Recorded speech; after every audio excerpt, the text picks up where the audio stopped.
हरिओम. परमपूज्य सद्गुरू बापूंच्या चिन्मय पादुकांचे पूजन घरी वारंवार का करावयाचे? जवळजवळ 2.25 वर्ष झाली. आपले सर्व उपासना केंद्र बंद असल्यामुळे आपण सांघिक उपासनेला, हरिगुरुग्रामला, तीर्थक्षेत्रांना जाऊ शकलो नाही. ह्या भयानक कोरोना कालावधीत आपल्याला परमपूज्य सद्गुरू माऊलीने घरोघरी उपासना सुरू करून भक्कम आधार देऊन अभत्य कवच दिले. त्यामुळे आपण सर्व निश्चिंत होतो. जरी संकट आले तरी ते लीलया सद्गुरू माऊलीने टाळले. असंख्य श्रद्धावानांना असंख्य अनुभव आलेत. सद्गुरू कृपा व त्याचे अकारण कारुण्य काय असते हे आम्ही अनुभवले. शनिवारी ओढ असायची बापूंच्या चरणांवर डोके ठेवण्याची व दर्शनाची. गुरुवारी ओढ असायची त्याला सगुण रूपात बघायची व दर्शनाची. केवळ एक दृष्टी पात क्षणात होई पापाघात, टळेल जन्मांचे दुरित ढीग जाळीत कुकर्मांचे. आजही आपल्याला ओढ आहेच. आपल्या डॅडने सद्गुरू माऊलीने याच ओढीने सर्व श्रद्धावानांसाठी केंद्रातील परमपूज्य सद्गुरू बापूंच्या चिन्मय पादुकांचे पूजन गुढीपाडव्याच्या शुभदिनी घरोघरी करण्यासाठी परवानगी दिली होती. बापूंनाही ओढ होतीच प्रत्येक श्रद्धावानांच्या घरी जाण्याची. प्रथम येणाऱ्यास प्रथम प्राधान्य या तत्वावर सुरू केले असे वाटले होते की पादुका पूजन सुरू झाल्यावर श्रद्धावानांची झुंबड उडेल. रोज कुठे ना कुठे बापू श्रद्धावानांचे घरी जाण्यास तयार आहेत. पण श्रद्धावानांकडून हवा तसा प्रतिसाद मिळाला नाही. म्हणूनच परमपूज्य सद्गुरू बापूंच्या पादुकांचे पूजन का करावयाचे याबद्दल काही गोष्टी इतर ठिकाणाहून संकलन करून खालीलप्रमाणे देण्याची इच्छा झाली. या विश्वात पहिले पादुका पूजन केले होते ते भरताने श्रीरामाच्या वनवासाच्या कालावधीत. रामाच्या पादुका अयोध्येच्या राजसिंहासनावर स्थापन करून रामाचा दास म्हणून सांभाळल्या. रामचरित मानसमध्ये संत श्रेष्ठ श्री तुलसीदास सांगतात, या पादुका साक्षात रामप्रभूच आहेत. साक्षात रामच तिथे विराजमान आहेत. दास्यभक्तीचा स्तोत्र रामदूत महाप्राण हनुमंतच आहे व श्री हनुमान चालिसामध्ये रामरसायन तुमरे पासा सदा रहो रघुपती के दासा ही ओळच आम्हाला हनुमंतांची दास्यभक्तीचा महिमा विशद करते व सद्गुरू तत्वाची दास्यभक्तीच आमच्या जीवनविश्वात आनंद, समाधान, तृप्ती आणि सुख आणते.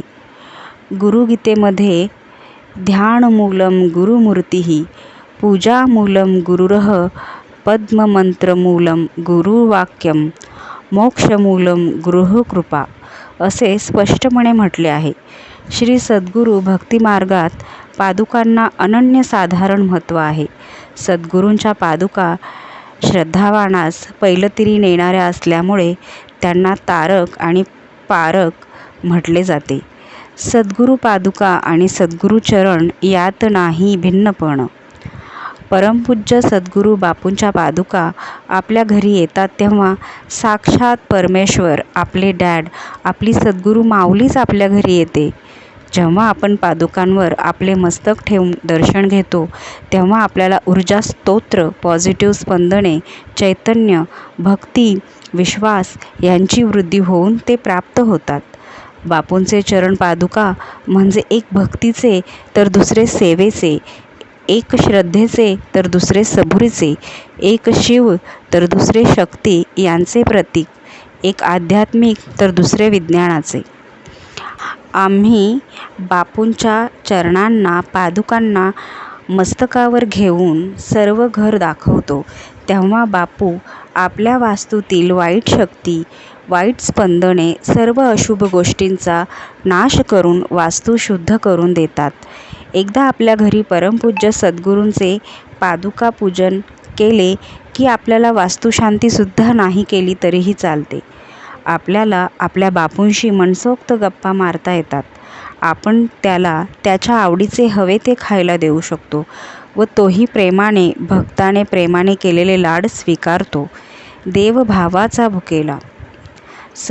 सद्गुरू भक्ती मार्गात पादुकांना अनन्यसाधारण महत्त्व आहे. सद्गुरूंच्या पादुका श्रद्धावानास भवसागरात बुडू न देता भवसागरास पार करून पैलतीरी नेणाऱ्या असल्यामुळे त्यांना तारक आणि पारक म्हटले जाते.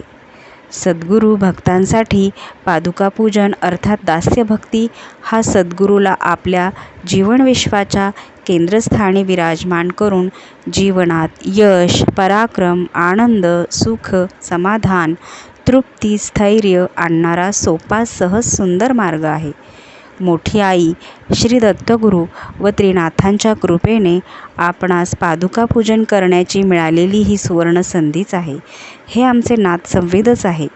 बापूभक्त श्रद्धावानांची खात्रीच आहे की सद्गुरू पादुकांचे दर्शन, पूजन करणे हे आमच्यासाठी अंबज्ञता व्यक्त करणे असते, आनंद साजरा करणे असते.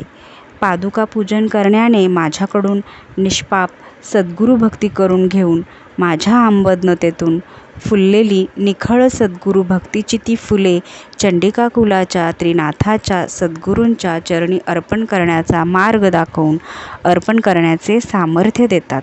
हे सद्गुरूचरण आमच्यासाठी किती कष्टले व कष्टत आहेत हा अंबज्ञ भाव दाटून येतो आणि सद्गुरू पादुकांना, सद्गुरूचरणांना घट्ट धरून यांच्या छायेतच मला माझ्या जीवनात माझे नाथसंवित सक्रिय करायचे आहे हा निर्धारही बळकट होतो.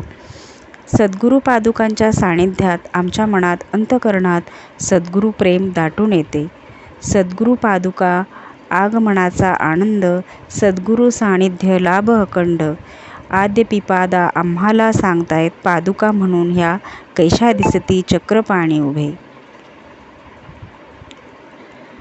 मीनावहिनींनी सुद्धा अभंगात आपल्याला सांगितले आहे की 32 लक्षणे चरणांची पहिली गत त्रिपुरारीला आता कैची अमावस्या नित्य अनिरुद्ध पौर्णिमा.